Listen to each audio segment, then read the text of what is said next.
Good evening, everybody. Thank you for coming to my session. My name is Colin Gibbons.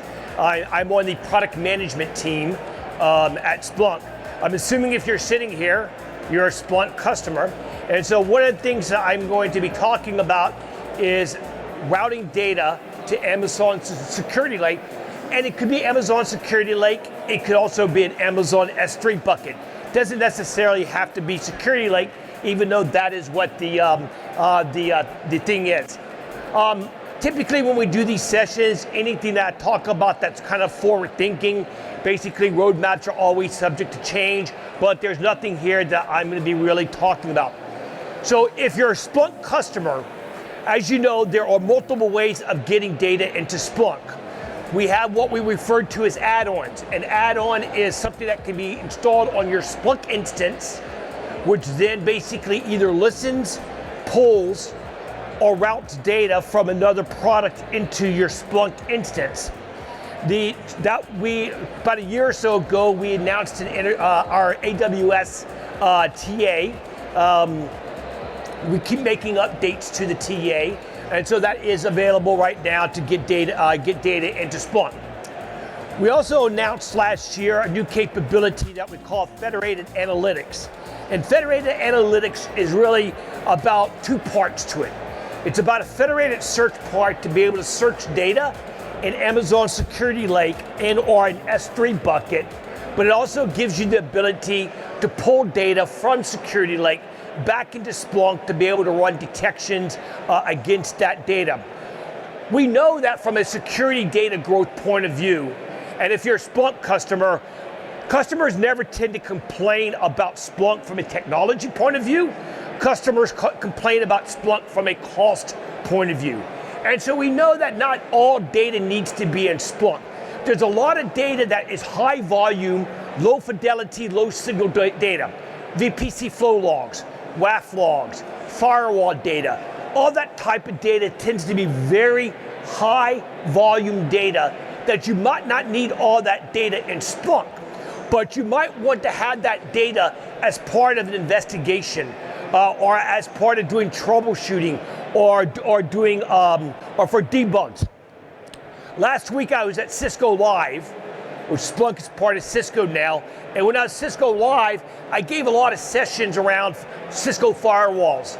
And I know, again, this is like one of the things that customers complain about the most. It's like, hey man, my firewalls generate a lot of data, a lot of noise. I don't want to send all that data into Splunk. Is there a lower cost storage option for me to store that data? And the short answer is yes. I mean, through our integrations and our partnerships with Amazon, we've launched integrations with things like Amazon Security Lake, which I'm talking about, and our S3. So even if you're not wanting to store all that data in Splunk, having access to that data is very important. If you're not familiar with Edge Processor, Edge Processor is a data pipeline management tool that you can download from Splunk, and we have two different offerings.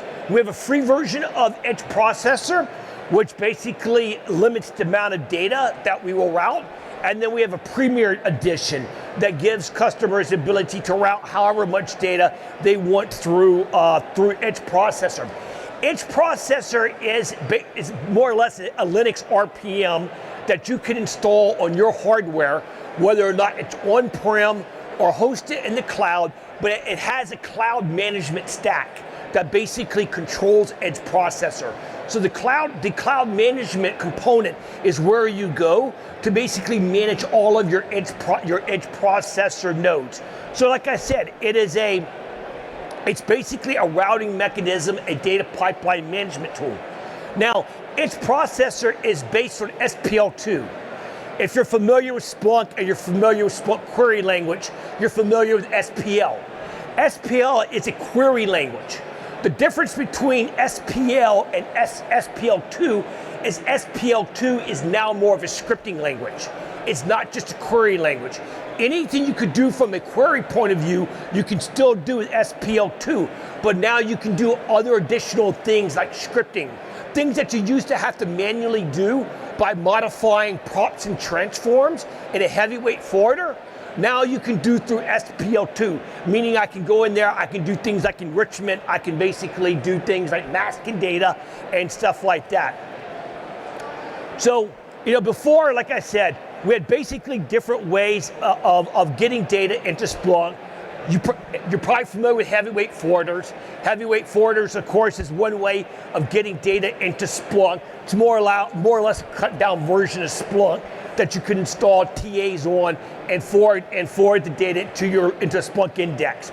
We have with ingest actions now basically, like I said before, you used to have to go out there and manually configure the transform and props configuration files.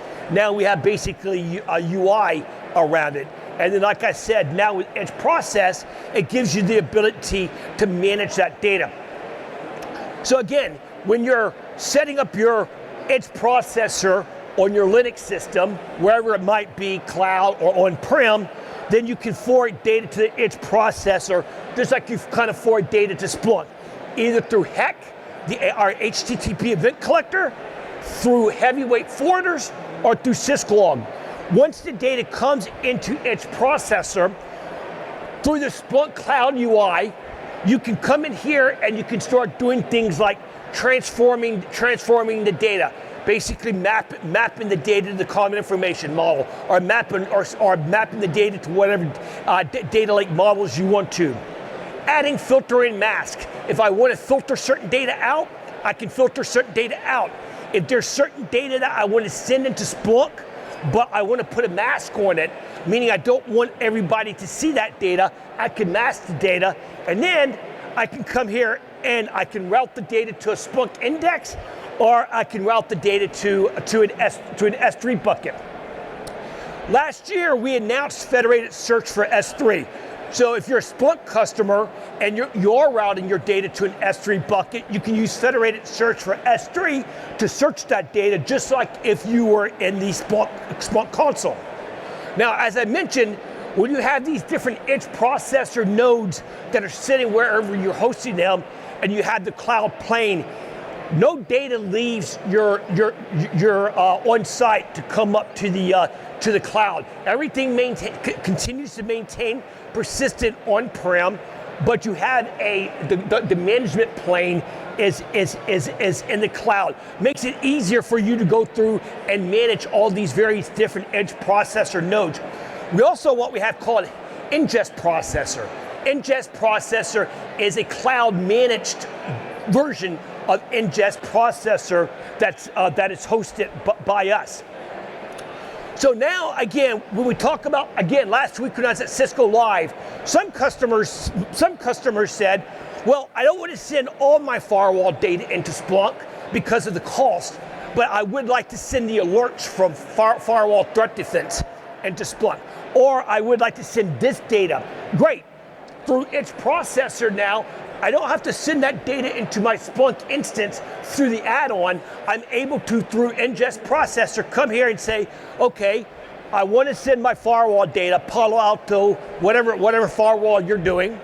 Then I want to come over here, I want to filter out certain data, and I can then say, I want to filter that data, I want to enrich that data, and then I want to route that data. So all my connection events, all my connection accepted events, all that stuff, all that kind of noisy data, I can say take that data and I'm going to route that data to an S3 bucket and or in the future Amazon security lake. That way I still have access to that data if I still need access to that data. But my high fidelity data, the alerts that are being generated by CrowdStrike, by Palo Alto, by any of those types of products, I want to take that data and I'm going to route that data over to an S3 bucket or to Amazon Security Lake. So this was like last week when I was at Cisco Live was like one of the big things that we heard from a lot of our large Cisco customers. Like when it comes to like router data, SD-WAN data, all that data from all those networking devices, they still want to have access to that data. They still want to have visibility for troubleshooting, for security reasons, whatever your use case might be. But bottom line is I can basically determine through now what we call the data manager edge processor, ingest processor, where to route that data accordingly. Now, once I had that data and I routed that data into my S3 bucket or coming soon, Amazon Security Lake, like I mentioned, last year we announced a new capability called federated index. And federated index or federated analytics allows you to do a few things, like I was talking about earlier. Whether the data is stored in S3, if it's stored in S3, then I can use federated search to search that data in S3. So I don't have to persist that data permanently in Splunk, but from Splunk, I can still search that data just like if that data was in Splunk. Transparently, it uses Athena. So if you're here, you're very familiar with what Athena is. And then it is priced and based on data scan units. So how much data you're scanning during that search. So that is how that is priced. If you are using Amazon Security Lake, then you have two choices. You can use federated search to search the data in Security Lake, and or you can use what we call Data Lake Index. Data Lake Index basically works by listening on SQS subscribers. And as data is coming into Security Lake, then basically you can set up these subscribers like VPC Flow Log, CloudTrail, CloudWatch, whatever you might, third party, so that as that data is coming in, we listen on that subscriber, and then we route that data into Splunk, into a temporary index. And that temporary index is after 30 days, it starts rolling out that data. So why both? Think about federated search from more like a ad hoc threat hunting use case. There's something I want to go search for. I get a CloudWatch event telling me that, hey, I've got this container, this workload, whatever, detect some suspicious traffic. Now I want to go and I want to search all the traffic surrounding that particular container, that workload. And all that VPC flow log information is stored in S3 or Security Lake. But then I can use federated search to go in there and run a query against that workload or container, looking at all the VPC flow log, WAF data, or whatever. One use case. Now let's say before I was using the technical add-on of Splunk to ingest the data from CloudTrail into Splunk. But now I don't want to ingest the data from CloudTrail into Splunk anymore. I want to store it in Security Lake, whatever.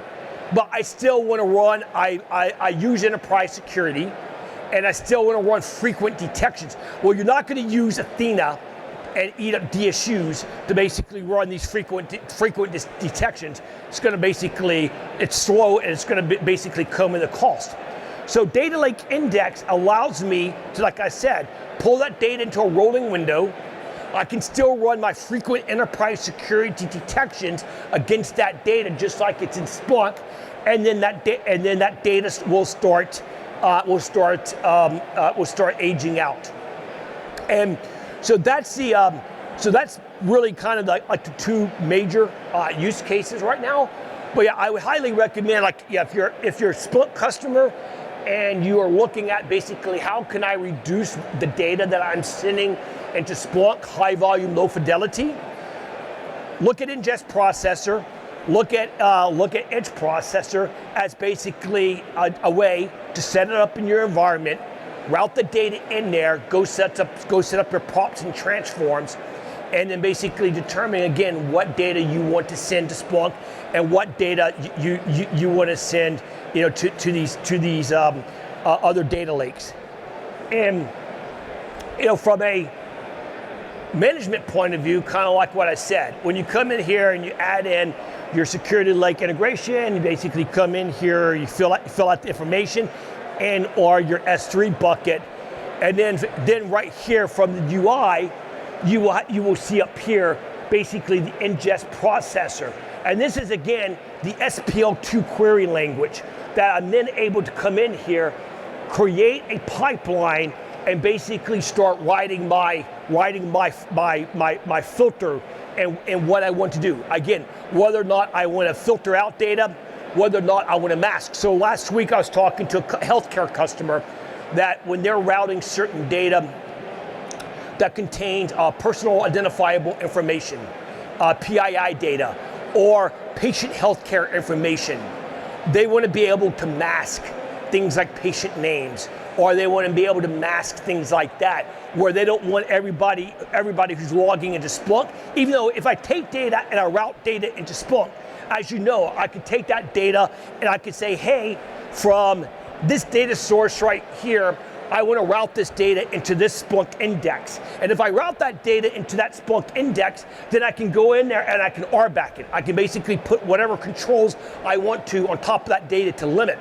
But even then, if I want to get more granular and just completely mask a patient name or other potential PII data, then you can come in here and you can basically just create a mask right down here. I know it's not easy to see, but I could just basically say, hey, anything coming from this field, I want to mask it.